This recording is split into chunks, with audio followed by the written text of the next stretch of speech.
वृंदावन में व्यास जी एक जज भये, जज महाराज कहलाते थे। अभी की सत्य घटना है कुछ दिन पूर्व की। तो एक जज थे, लोग उन्हें संत जी नहीं पुकारते थे, लोग उन्हें कहते थे कि जज साहब आ गए, जज साहब आ गए, सब पुकारते थे जज साहब। एक संत ने पूछा, जी जज साहब कैसे आए? दिख तो रहे वेशभूषा से साधु महात्मा, जी जज साहब कैसे आए, कहाँ के हैं? तो किसी ने कहा कि भाई ये जो है एक जगह जज की पोस्टिंग पर थे, अदालत में बैठा करते थे, और इनकी ही जहां पर अदालत थी, इनकी अदालत में एक मुकदमा आया और उस मुकदमे से इनका जीवन बदल गया।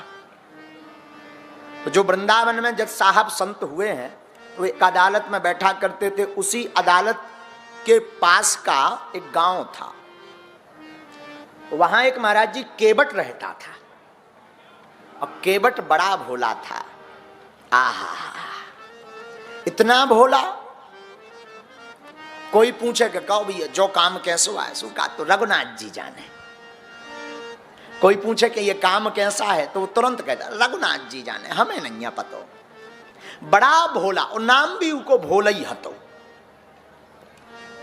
रोज रघुनाथ जी के गांव में एक मंदिर था रघुनाथ जी का, रोज जाता था, झाड़ू लगाता, पोंछा लगाता, और रोज रघुनाथ जी को देखकर कहता आप ही जानो सब। इके दो लड़का हते केवट के, एक बिटिया। एक बार बिटिया के ब्याह के लाने लड़कन ने कही पिताजी एक काम करो, गांव के नगर सेठ से कछु पैसा उधार ले लो, बाद में हम कमा भी सो चुका देंगे। केवट ने भी सोचा चलो ठीक है, अच्छी बात है, सही कह रहे। तो 200 रुपया उधार महाराज जी उसने, केवट ने गांव के एक सेठ से लिया। लिखा पढ़ी हुई, बिटिया का विवाह किया। कालांतर में लड़कों ने पैसा कमाए और पिताजी को दे, पिताजी जी जाकर के नगर सेठ के चुका दो। ये सेठ जी के पास गए, 200 रुपया दी, तो जो रसीद थी सेठ ने रसीद पर लिख दिया और केवट से कहा लो भाई इसे पढ़ो क्या लिखा है, और हिसाब पाई पाई चुक गया। ये भोला तो था ही, बोले रघुनाथ जी जाने, हमें क्या पढ़ना है। सेठ के, नगर सेठ के मन में मलाल आ गया, और महाराज जी उसने क्या किया कि एक झूठी दूसरी रसीद बनाई जिसमें कुछ नहीं लगाता है, ऐसे गोद दी, और जो पाई पाई चुकती वाली रसीद थी वो अपने रजिस्टर में धर ली, दूसरी वाली दे दी। इसे पानी लेने भेज दिया। अब जो सीधो साधो आदमी बेचारो आओ, सेठ से उन्हें रसीद ली और रघुनाथ जी के मंदिर में जाके धर दई कि लो भगवान जौन तुमने कर जालो तो सू चुक गो आज। सेठ की मती मारी गई तो इसने अदालत में केस कर दिया, और वो केस इन्हीं जज साहब की अदालत में गया। तो जज साहब ने पूछा बताओ भाई भोला, और तुमने इनके 200 रुपया लिए हैं? तो इसने कटघरे में खड़े होकर कहा जी श्रीमान लिए। अच्छा तो तुमने चुकाए क्यों नहीं? बोले श्रीमान हमने तो चुका दे, पाई पाई से चुका दे। बोले उसका कोई प्रमाण है, सबूत है? तो जो रसीद गुदी भई ले हतो उन्हें जज साहब के पास पहुंचाई। बोले श्रीमान ये। जज ने देखा, बोले इससे तो सिद्ध नहीं होता कि तुमने चुकाए हैं, क्योंकि इसमें कुछ लिखा ही नहीं। अच्छा एक बात बताओ। रोने लगे केवट। तो बोले रो मत। जज साहब बोले रो मत, चुप रहो। एक बात बताओ, जब तुम रुपया दे रहे थे तब कोई था देखने वाला? तो ये स्वभाववश भोला आदमी था, तो एक ही बात बोले बिल्कुल हुजूर, जब हम और सेठ जी थे तो केवल रघुनाथ जी हते, तीसरा को हते हो ही ना। तो अच्छा जज साहब के जान रघुनाथ जी इनके गांव को आदमी आए। जज साहब बोले काम करो, तुम जाओ जाओ, संबंध निकलवाओ। जज ने रघुनाथ जी के नाम से संबंध कटो। डाकिया गांव में आओ, बड़ी विचित्र बात, तो जाके गांव में कोई रघुनाथ नाम को आदमी ना रहा है। डाकिया ने कई जन से पूछो, कहा भैया जी रघुनाथ जी कहाँ रहा? एक जन ने बोले भाई रघुनाथ जी तो यहाँ कोई नहीं, एक मंदिर जरूर है। डाकिया बोले वही बता दो। एक जन ने मंदिर बताओ, बोले ठीक है। ये मंदिर गए, मंदिर गए तो मंदिर के बाहर पुजारी जी बैठे रहे। पुजारी जी को जैसे ही देखा, राम राम जपत रहे, माला ले रहे, सीताराम सीताराम सीता। डाकिया ने पत्र दिया, संबंध, बोले लो तुम्हारे नाव को जो मंदिर को जो रघुनाथ जी के नाव को संबंध आओ और ये मैं दस्तखत कर दो। पुजारी जी ने पढ़ा, मन ही मन सोचे जब भगवान ने बुलाई लो तो हम का यहाँ भगाइए। तो पुजारी जी ने अपने दस्तखत कर दे। डाकिया को लगा रघुनाथ जी शायद जे ही आए। डाकिया चला गया। अब जो भीतर चित्र पत्र लेकर गए, रघुनाथ जी से बोले प्रभु आज लो फूल माला तो बहुत आई तुम्हारे लाने, कपड़ा वस्त्र भी बहुत आए, राजाओं के यहां से सोना चांदी भी बहुत आए, पहली बार तुम्हारे ते अदालत से संबंध आओ और भगवान के चरणन में धर दो। केवट को बुलाया, बोले क्यों ये है क्या? भोला राम केवट बोला हम तो जानते नहीं, रघुनाथ जी जाने। पुजारी जी समझ गए कि केवट को फंसाया गया। तीसरे दिन अदालत में पेशगी थी, गवाह गुजरने थे। केवट ने कहा भाई हम पैदल जाते हैं, तो पुजारी जी ने कहा तुम एक दिन पहले निकल जाओ। इसने भोजन वोजन रसोई रसोई महाराज जी बनाई और अदालत निकल गया।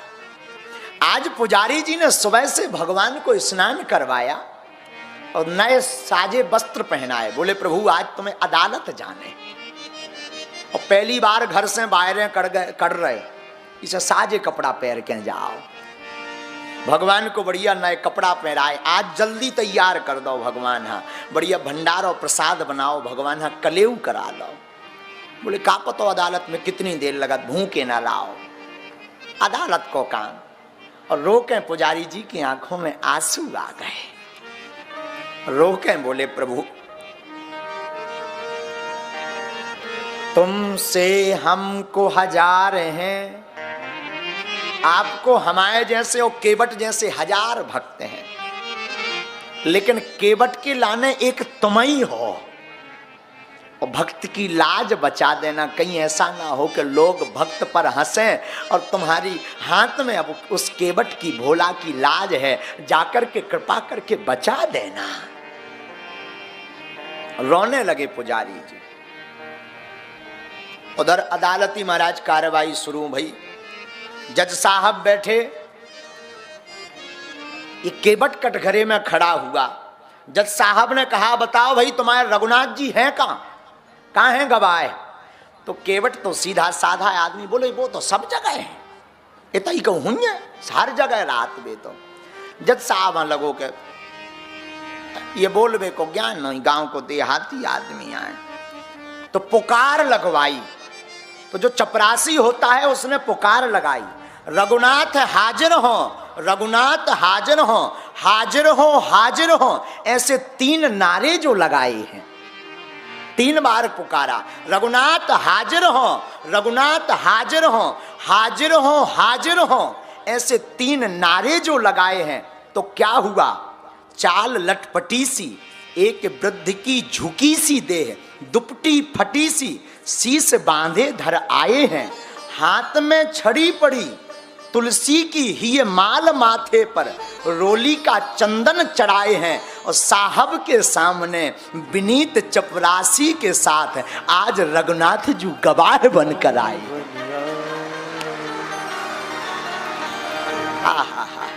रघुनाथ हाजिर हो, रघुनाथ हाजिर हो, हाजिर हो। ऐसे 3 नारे जो लगाए हैं, जहां ऐसे नारे लगाए तो एक वृद्ध लाठी लिए हुए, माला पहने हुए, चंदन लगाए हुए, कमर झुकी हुई, कपड़े फटे हुए थे और आंखों के नीचे कालिक थी, और जोर से बोला हाँ भैया आ रहे आ रहे आ रहे, चिल्लाओ मत, आ रहे। और चपरासी के साथ चपरासी के साथ भगवान अंदर पहुंचे। एक वृद्ध तो सामने विनीत चपरासी के साथ आज रघुनाथ जी गवाह बनकर आए हैं। कटघरा में खड़े भय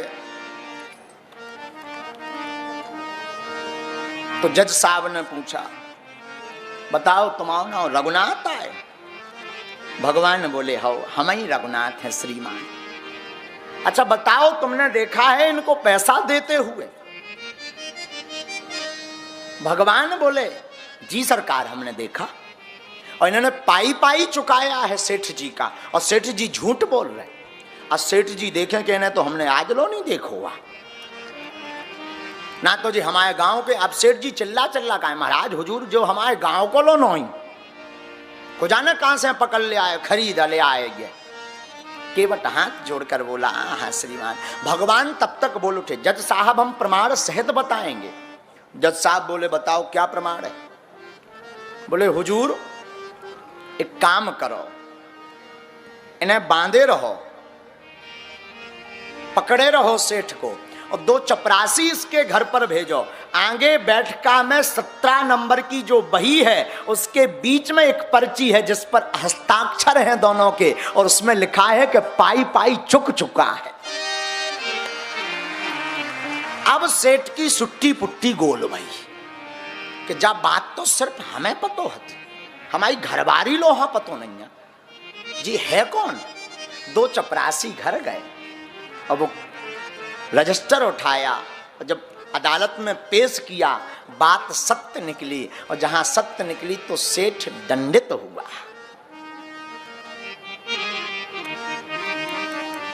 जज साहब भीतर चैम्बर में गए तो केवटवा को बुलाया, केवट इधर आओ। केवट अंदर आए, बोले एक बात बताओ जी, रघुनाथ जी रहते कहाँ हैं? केवट बोलो, जहां हम रहते। तो बोले तुम कहां रहते? बोले जहां रघुनाथ जी रहते। बोले भाई टेढ़ी टेढ़ी सीधी बताओ। बोले ये इनका मकान कहाँ है? बोले मकान नहीं है, इनको मंदिर है। तो बोले इनका मंदिर कौन सा है? बोले रघुनाथ मंदिर।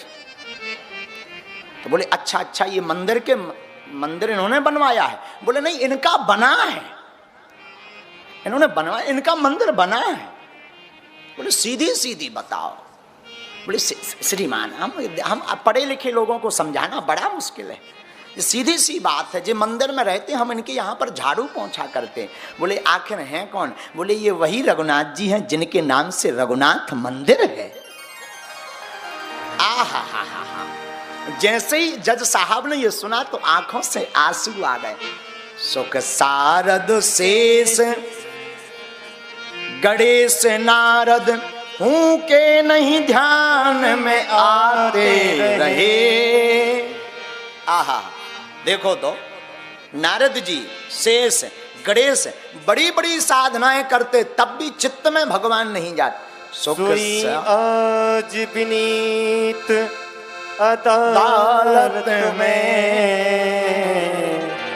केवटवा के गवाह कहाते रहे। आहा बड़े बड़े अमलात्मा विमलात्मा महात्मा खूब ध्यान करते पर उनके चित्तन में नहीं जाते। पर धन्य है आज केवटवा के गवाह बनकर के भगवान जगदीश खड़े रहे, जगन्नाथ खड़े रहे और जज साहब को सत्यता का बोध करवाते हुए समझाते रहे। सुखी धो के हूँ दर्शित का भयो दुख नाही भयो तज जाते रहे। हर कुर्सी पे बना जज बैठा रहा वो जगदीश खड़े समझाते रहे। जगदीश खड़े समझाते रहे।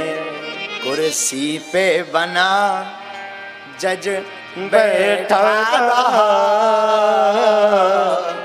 जगदीश खड़े समझाते रहे। जिनकी अदालत में सब हाजिरी लगाते हैं, और आज भगवान एक साधारण अदालत में गवाह बन करके आए। और जैसे ही जज साहब ने सुना तो रोने लगे, आंख भरे आई, आंसू टप टप गिरने लगे, और उसी दिन उन्होंने इस्तीफा दे दिया। और श्रीमान, आपको आश्चर्य होगा, ब्रजधाम वृंदावन आकर के जीवन पर्यंत वो ठाकुर जी के चरणों में लौटते रहे। बड़ी विचित्र बात तो यह है कि वो कभी मंदिर में अंदर नहीं जाते थे, बाहर से ही धूल को लगा लेते थे माथे पर और चले जाते थे। बोले क्यों? बोले मैं आ तो गया हूं मगर जानता हूं तेरे दर पे आने के काबिल नहीं हूँ। प्रभु मैं आ तो गया हूं मगर जानता हूं, मैं आ तो गया हूं मगर जानता हूं तेरे दर पे आने के काबिल नहीं हूँ। आ तो गया हूँ मगर जानता हूँ। आ तो गया हूँ मगर जानता हूँ तेरे दर पे आने